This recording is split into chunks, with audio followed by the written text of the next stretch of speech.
Nós vamos falar hoje, alguns minutos desse domingo, sobre a vontade. O que é vontade? Vontade é algo que você tem e que você pode controlar. E às vezes nos traz problema porque ela acaba nos controlando. E não deveria de ser assim. Só que a nossa vida é influenciada por nossas vontades. E muitas vezes é alterada por nossas vontades. E é interessante e muito importante nós entendermos que Deus, no seu amor e na sua misericórdia, e o profeta Jeremias diz que a misericórdia de Deus é renovada toda manhã, por isso que nós não somos consumidos, mas na misericórdia de Deus e no amor de Deus, Ele nos dá a sua liberdade de escolha. Todos os seres são livres, inclusive o diabo, quando era um anjo no céu, ele tinha o direito de liberdade como os outros anjos e outras criaturas, e nós temos. Deus não trabalha com seres que são obrigados, são aprisionados, escravizados. Quem nos escraviza é o pecado e Satanás. Mas nós temos liberdade de escolha. Mas algo muito importante com relação à vontade é que ela está relacionada com a vontade por algo muito importante. Nós temos liberdade de escolha com possibilidade de escolha. Isso é uma diferença muito grande.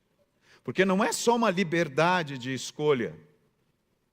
Porque se eu tenho uma liberdade de escolha, mas não tenho possibilidade de escolha, eu não tenho opções, não é uma liberdade de escolha, eu só tenho aquilo para escolher. Por exemplo, para nós irmos daqui para São José dos Campos, que é uma cidade que está aqui próxima, eu tenho alternativas que eu posso seguir, caminhos que eu posso seguir. Não preciso só ir pela Dutra, eu posso ir pela Estrada Velha, né? Então eu tenho liberdade de escolha, vou pela Dutra ou vou por dentro pela Estrada Velha. O que isso está me mostrando? Eu tenho liberdade de escolha com possibilidade de escolha.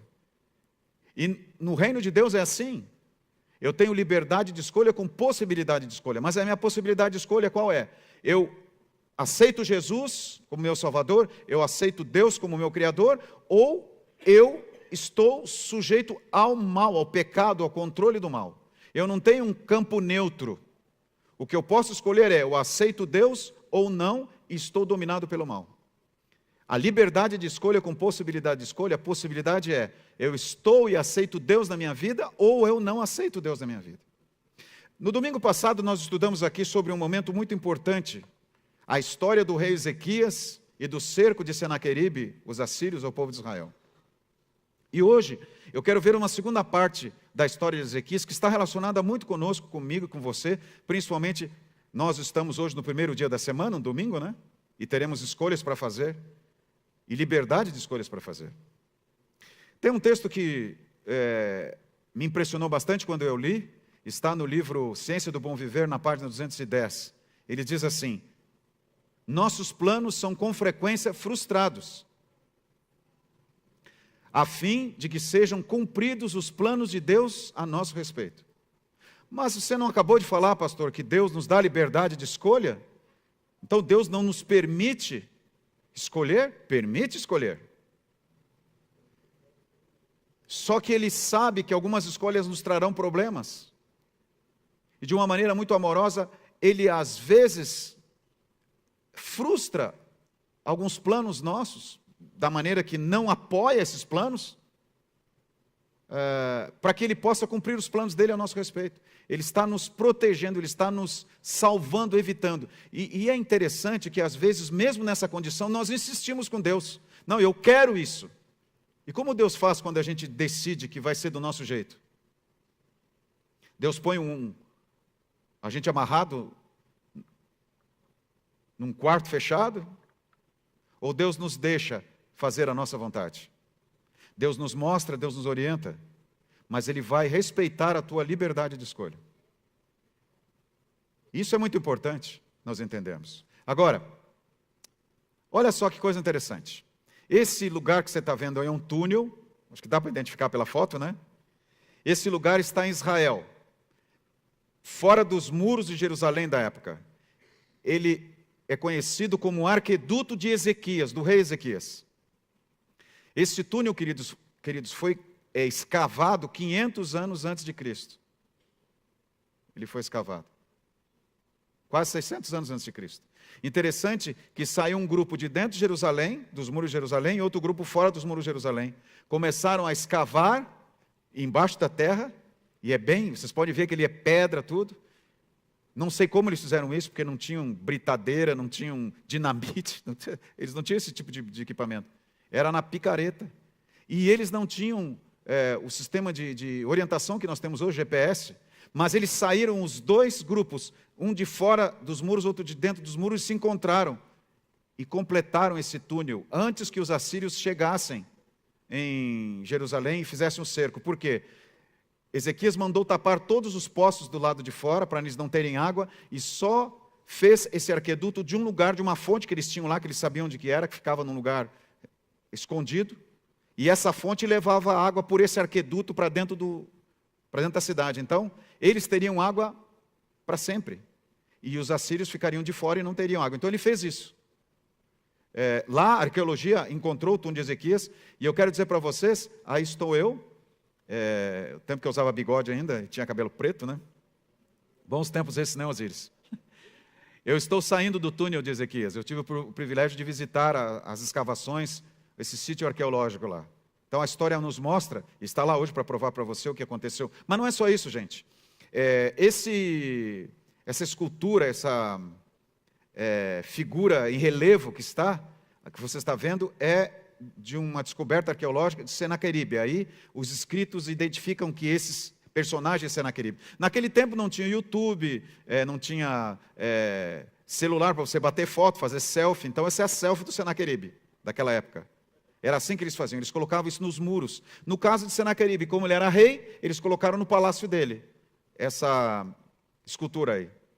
E você tem aqui uma outra figura que também, eles contavam história assim, né? Eu tive a oportunidade também de visitar a cidade de Luxor e Karnak, que é onde se encontra o Vale dos Faraós, e os egípcios também, eles contavam histórias e declaravam conquistas e também os detalhes do reino, assim, eles colocavam em pinturas, em alto relevo nas paredes, né? E aí, Senaqueribe era o rei do Império Neo-Assírio, e desde a morte do seu pai, Sargão II, em 705 a.C., até sua própria morte em 681 a.C., por isso que eu falei, tá, ainda mais do que eu falei, são mais de 600 anos antes de Cristo que isso aconteceu. Ele foi o segundo rei da dinastia da Sargônida. Senaqueribe é um dos reis assírios mais famosos pelo papel que desempenha na Bíblia, que descreve sua campanha nesse levante. Ele conquistou vários reinos, entre eles a parte do reino de Israel, né? Essa é a única inscrição que identifica a localização representada nos relevos e diz, aí está escrito nessas figuras aí, nessa parede, Senaqueribe, o poderoso rei, rei do país da Síria. E aí, nessa ilustração, Senaqueribe está sentado no trono do julgamento, antes da conquista da cidade, antes de entrar na cidade de Laques. Eles fizeram isso aí para contar quando Senaqueribe, o exército assírio, decidiu atacar Israel e começou, como eu expliquei para vocês, atacando a fortaleza de Laques. E aí, nessa descrição, nesse alto relevo, ele está escrito ali que Senaqueribe disse, eu dou permissão para o seu abate. Vocês podem atacar a Síria, vocês podem atacar a Israel e atacar as fortalezas, entre elas Laques. Aqui você tem algumas paredes no Museu Britânico, que eu tirei foto, eu estive lá vendo, do Palácio de Nínive, onde você tem essas figuras aí que eu mostrei para vocês, né? A arqueologia hoje tem esses documentos que demonstram e comprovam a existência de Senaqueribe e a história da conquista de Israel. Aqui você tem uma outra figura, onde mostra uma máquina de cerco da Síria atacando a muralha da cidade de Laques. Eles tinham equipamentos militares, e aqui está desenhado, aqui está mostrando um desses equipamentos, uma dessas máquinas que eram usadas para derrubar os muros e para conquistar a cidade. E justamente está contando aí a conquista da cidade de Laques. Eles contavam aí. Depois, nessa outra figura, você tem o povo judeu sendo deportado para o exílio após a queda de Laques para os assírios. Aí eles contam de novo, aí através destas figuras, a conquista de Laques e o povo de Israel, que morava em Laques, sendo levado lá para a Síria. Um soldado assírio executando um prisioneiro em Laques, né, eles mostram aí. E aí você tem Senaqueribe, que ele está entronizado, ele está ali no trono dele, que está mais à direita ali, a de vocês, ele está aqui, à direita de vocês, está ali no trono. E ele está em Laques e interagindo com seus oficiais e avaliando os prisioneiros. Os prisioneiros estão ali ajoelhados diante dele, né, demonstrando submissão. E então, Senaqueribe recebendo a submissão dos judeus antes de Laques, né? Antes de conquistar Laques, já tinha um grupo de judeus que tinham se entregado para ele, depois de Laques, outros judeus também demonstrando submissão. Aqui, queridos, é um lugar que eu estive lá, que é uma escavação do sítio de Laques, e ali, eu coloquei essa foto, porque você está vendo que é uma colina, aquilo ali não existia, isso aí é artificial. Onde você está vendo aquelas pedras ali, é o lugar, é uma rampa que os assírios construíram. A cidade estava no alto, e além de estar no alto da cidade, ela tinha muralhas elevadas, e os assírios então fizeram essa rampa para chegar até Laques. E aquilo ali isso foi acontecendo durante dias, semanas, e o povo de Laques jogando flechas, e jogavam pedras lá de cima, e tentando derrubar os soldados, mas eles usavam aqueles equipamentos, aquele sistema de defesa deles que protegia, e eles iam sendo cobertos por aquilo, com aquelas máquinas de ataque, e se protegiam e iam construindo a rampa, até que eles chegaram na altura dos muros, invadiram a cidade e conquistaram Laques. Do outro lado, eu não tenho essa foto, existe um lugar onde a arqueologia descobriu, pelos vestígios e por todo o sistema de métodos arqueológicos de estudos, onde o povo foi levado cativo para a Babilônia. É uma coisa impressionante. E aí você está vendo as ruínas de Laques.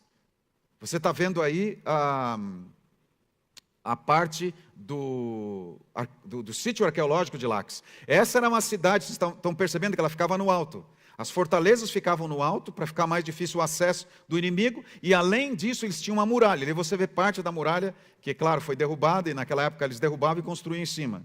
Todos esses vestígios trazem para nós a história de Senaqueribe, da Síria e de Ezequias. E aí então eu estou na outra parte, no sítio de Laques, vendo essa parte aí da informação. Isso aí que você está vendo está no Museu Britânico, chamado Prisma de Senaqueribe. E esse prisma, ele contém todos os registros de suas campanhas militares, culminando com a destruição de Babilônia. Porque na época a Babilônia não era um poder tão forte, tão grande como a Síria, e Senaqueribe conquistou Babilônia. Esse seria aí um pendrive de Senaqueribe, né? Onde ele conta, está arquivado toda a história dele. Ali são letras bem pequenininhas, escritas essa era a maneira deles guardarem os documentos e guardarem o registro da história. Agora vá comigo para Isaías para você ver então a sequência do que aconteceu nesse momento ali com o exército assírio e com todos os acontecimentos da Síria e de Israel, Ezequias, Isaías. Veja aqui, nesse período, algo muito importante aconteceu na vida de Ezequias. Isaías capítulo 38, versos 1 a 3, depois nós vamos ler o verso 5. Olha o que diz aqui. Naqueles dias Ezequias adoeceu de uma enfermidade mortal. Veio ter com ele o profeta Isaías, filho de Amós, e lhe disse: assim diz o Senhor, põe em ordem a tua casa, porque morrerás e não viverás. Olha como Deus é. Você parece até, puxa, mas Deus é cruel? Deus estava sendo muito franco e bondoso com Ezequias, e estava dizendo assim: olha, você não vai viver para sempre, você vai morrer, mas eu estou te avisando, se organiza, porque você é rei, organiza aí o teu sucessor, enfim, toma cuidado e se prepara. O que Deus está fazendo aqui? Deus está colocando para Ezequias a sua decisão, liberdade de escolha. Mas Deus nos dá liberdade de escolha de que maneira, queridos? É só liberdade de escolha? Como que é? Liberdade de escolha com possibilidade de escolha. E aí ele falou, você vai morrer. É o aviso de Deus. E olha o que Ezequias fez. Então virou Ezequias o rosto para a parede e orou ao Senhor. E disse, lembra-te, Senhor, peço-te, de que andei diante de ti, com fidelidade, com inteireza de coração, e fiz o que era reto aos teus olhos, e chorou muitíssimo. Agora uma avaliação nossa. Ezequias aceitou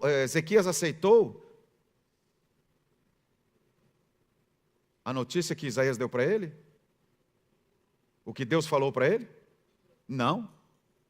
Ele só não aceitou, como ele também começou a questionar Deus, mas Senhor, eu sou fiel, olha o que eu fiz pelo teu reino, é a minha fidelidade. Deus já tinha prometido que iria libertá-lo dos assírios e Deus cumpriu isso. Cumpriu. Nós sabemos na história, aí no capítulo 38, fala para nós também disso. Deus libertou, e o exército assírio foi destruído por um anjo, e depois Senaqueribe foi morto pelos próprios filhos, a gente sabe da história. Mas agora, olha para esse contexto. A primeira vez que nós estudamos sobre Ezequias foi quando ele coloca diante de Deus a carta de Senaqueribe, dizendo, olha aqui, Senaqueribe ameaçando e desafiando a ti como Deus, eu sou pequeno diante disso, eu não tenho forças para vencer, tu és o Deus do universo, me ajuda. Ele pediu, e Deus fez o quê? Deus ajudou e venceu o exército assírio. Atendeu a oração de Ezequias. Mas agora Deus vem e fala para Ezequias, você não vai viver para sempre, se prepara que você vai morrer. Você está doente e não vai sobreviver. E Ezequias fez o quê? Não, olha, mas por favor, mas não faz. Ele preferiu fazer do jeito dele e quis que Deus mudasse a sua decisão. Agora eu pergunto para você, sendo bem realista para nós, será que Deus queria o melhor ou o pior de Ezequias? O melhor? Mas pastor, Deus estava dizendo que Ezequias iria morrer. Queridos, todos nós somos mortais e teremos que, em algum momento da nossa vida, enfrentar a realidade da morte. Nós somos mortais, só que nós não aceitamos. Mas o melhor é nós acreditarmos que Deus cuida de nós. Não importa o que nós tenhamos, o que seja difícil, não importa.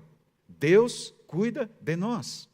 Mas às vezes as orações, às vezes a nossa vontade não será a vontade de Deus. Mas se nós orarmos, seja feita a tua vontade, você pode ter certeza que vai ser o melhor. Talvez a gente nem entenda, mas vai ser o melhor. Agora eu quero que você preste atenção nessa história de Ezequias a partir de agora. Olha só. O que aconteceu quando Ezequias falou isso para Deus? Deus chamou Isaías e falou, Isaías, volta lá e fala com Ezequias e diga o seguinte, assim diz o Senhor, ó Deus de Davi, o Deus de Davi de teu pai, ouvi a tua oração e vi as tuas lágrimas, e acrescentarei, pois, aos teus dias, quantos anos? 15 anos. Deus falou, ok. Você pediu, você não quer aceitar o que eu estou te propondo? Então eu respeito a tua escolha. E Ezequias viveu mais 15 anos. Oh, que legal! Mas eu quero agora que você veja o que aconteceu na sequência da história de Ezequias. Ezequias era um rei que desde a sua infância foi fiel a Deus. Ele tirou os ídolos da idolatria do seu pai, que era um pagão, e se tornou um grande servo de Deus. Mas nós, seres humanos, somos propensos ao pecado, e nós não somos super poderosos. Nós dependemos do poder de Deus, e Deus sabe até onde nós podemos, e a Bíblia diz, nenhuma tentação será permitida além do que a gente possa suportar. Então por isso que nós temos que pedir, Senhor, venha a nós o teu reino, mas seja feita a tua vontade, assim na terra como no céu. Me ajuda a fazer a tua vontade, e acreditar que a vontade de Deus é melhor. Mesmo que a gente ache que não é, que a gente não entenda. Agora olha só, capítulo 39. Um pouquinho para frente aí. Versos 6 a 7. O que aconteceu? Vieram alguns líderes, alguns políticos alguns representantes de Babilônia visitaram Ezequias, souberam da doença dele, aquela coisa política, né? Vão visitar o rei porque está doente. Chegaram lá, Ezequias saudável, feliz. Em vez de Ezequias falar, olha, Deus me abençoou, Deus me libertou dos babilônicos, dos assírios, Deus me deu esse reino, olha quanto que Deus nos abençoou, olha quanto que Deus... Isaías fez isso? Não, ele começou a dizer, olha o meu reino aqui, olha quanto que eu tenho de arma, olha o que eu tenho de ouro, olha o meu templo aqui que Salomão fez, olha, começou a mostrar a grandeza do reino e exaltar a si próprio. Em algum momento, Ezequias permitiu que o orgulho tomasse conta, e o orgulho é a característica principal de Satanás. Ele permitiu ser controlado e dirigido por Satanás. Ele ficou vulnerável. E exaltou a si mesmo, e em nenhum momento ele falou do poder do grande Deus de Israel. Poderia ter falado, poderia ter testemunhado, poderia ter dito, eu sou abençoado, e nós temos essa riqueza, porque servimos ao nosso Deus. Ele não falou isso. E sabe o que aconteceu? Isaías foi lá de novo, e disse o seguinte para ele, eis que virão dias em que tudo quanto houver em tua casa, com o que entesouraram teus pais até o dia de hoje, será levado para a Babilônia. Você mostrou para eles? Você achou que é grande coisa? Agora eles vão levar tudo embora. E mais, não ficará coisa alguma, disse o Senhor, dos teus próprios filhos que tu gerares, tomarão, até os teus filhos tomarão, para que sejam eunucos no palácio do rei da Babilônia. Olha, nos primeiros momentos da história da vida de Ezequias, que ele pediu para Deus, deixa eu ficar mais um tempo, ok? Eu vou te dar mais 15 anos. Ezequias deveria de ter usado isso como uma bênção para exaltar a Deus, testemunhar de Deus e edificar a Deus diante dos outros povos. O que ele fez? Começou a contar as vantagens que ele como rei tinha feito. Mas não foi só isso. Ezequias se casou com uma mulher que não era uma fiel serva de Deus. E sabe o que aconteceu? Olha 2 Reis capítulo 21. Depois da cura, nesses 15 anos que Ezequias teve, ele se casou com uma mulher pagã, e essa mulher pagã trouxe influência para a sua vida, e ele teve um filho chamado Manassés, depois que foi curado por Deus, segundo o pedido dele. E diz em 2 Reis capítulo 21, versos 1 a 6. Tinha Manassés 12 anos de idade quando começou a reinar, e reinou 55 anos em Jerusalém. E olha o que diz aí o texto. Sua mãe se chamava Efzibá, que era essa mulher que veio de uma cultura pagã. Fez ele o que era mal perante o Senhor. Esse era filho de quem? Ezequias. Ele não tinha um filho quando Deus falou para ele que ele ficaria doente e morreria. Que ele estava doente e iria morrer. Ele teve esse filho depois, com essa mulher que ele arranjou depois. E ele disse, segundo as suas abominações dos gentios, que o Senhor expulsara de suas possessões de diante dos filhos de Israel, pois tornou a edificar os altos que Ezequias, seu pai, havia destruído.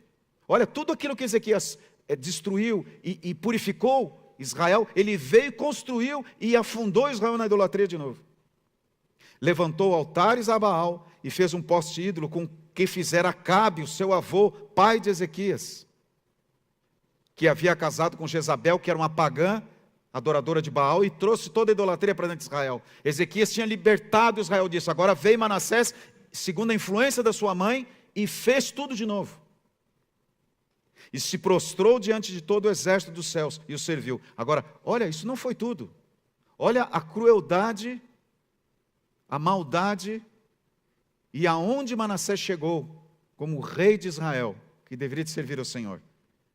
Edificou altares na casa do Senhor, quer dizer, profanou o santuário, colocou a idolatria dentro do santuário, da qual o Senhor tinha dito, em Jerusalém porei o meu nome. Também edificou altares e a todo o exército dos céus nos dois átrios da casa do Senhor. A idolatria ele colocou dentro do templo. Ele contaminou todo, foi pior que o vô dele, Acabe. E sabe que Manassés chegou num nível de depravação e de pecado tão grande, que diz aí o texto, e queimou a seu próprio filho como sacrifício. Olha aonde chegou esse rapaz. E começou a reinar com 12 anos.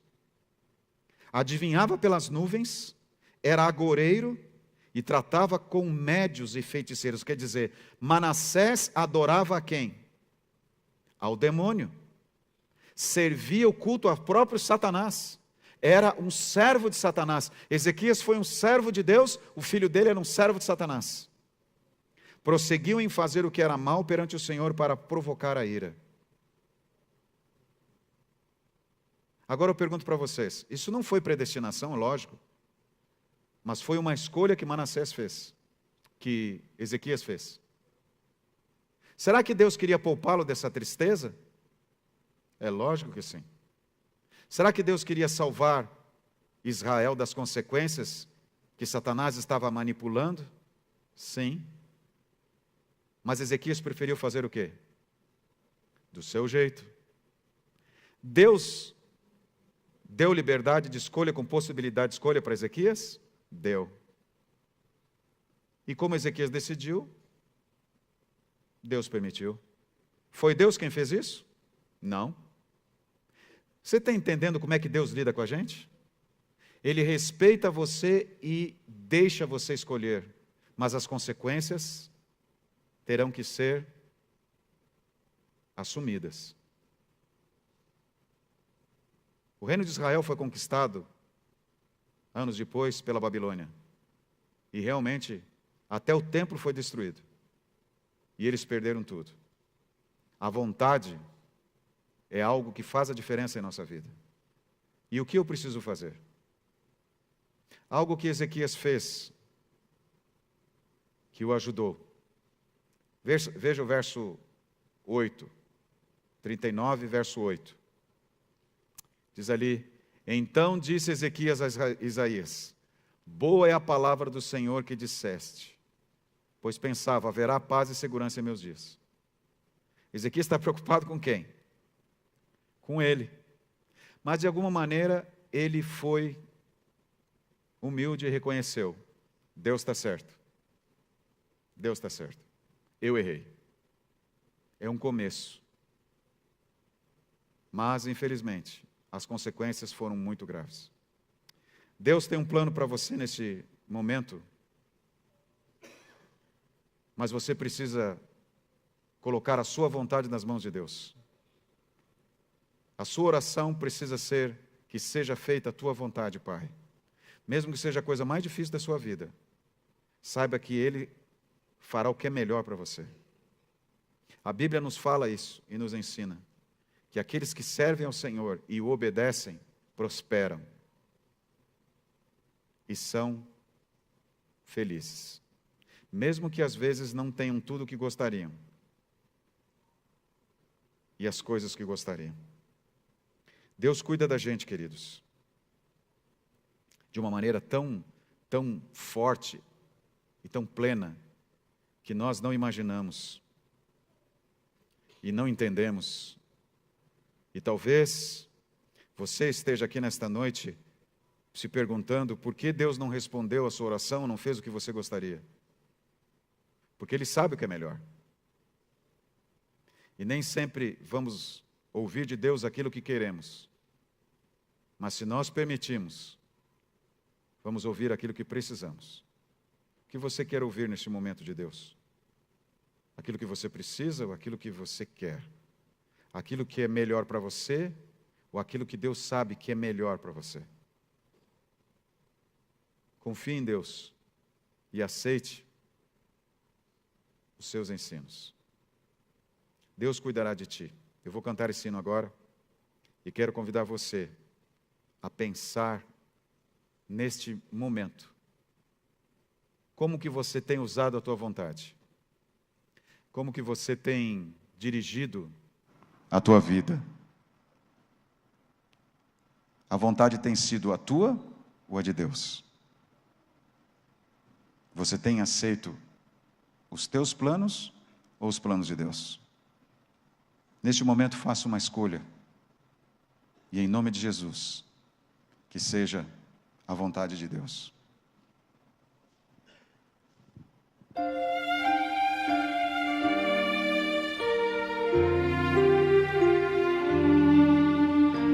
Quando eu estou cansado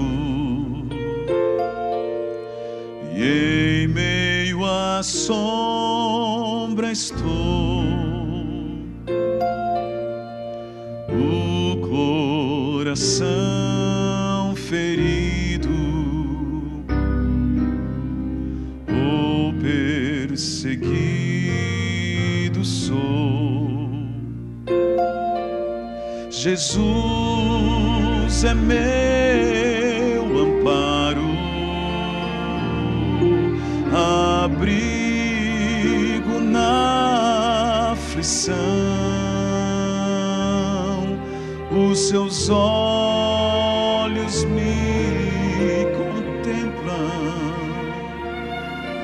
e Ele dá-me proteção.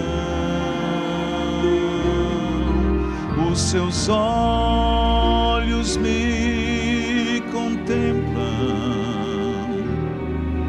e Ele dá-me proteção. Feliz e muito alegre, cantando eu estarei.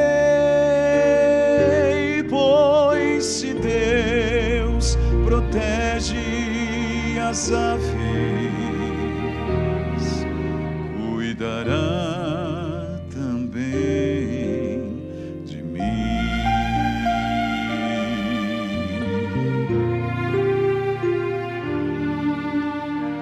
Quando eu sou tentado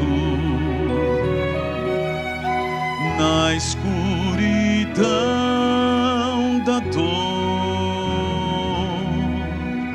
se longe tenho estado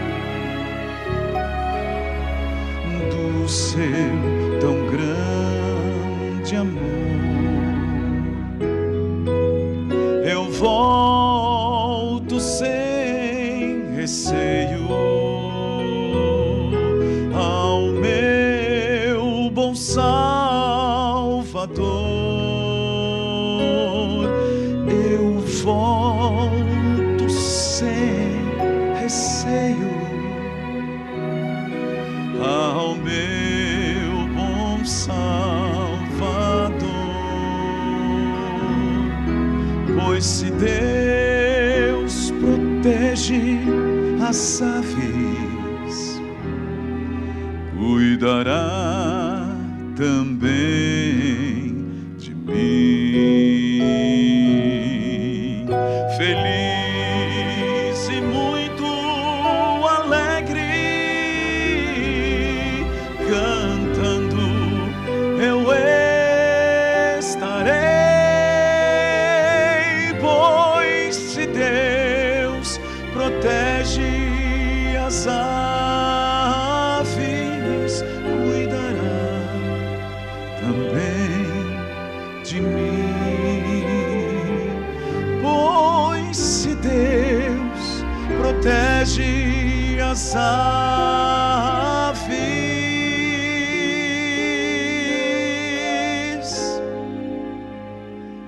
cuidará também de mim.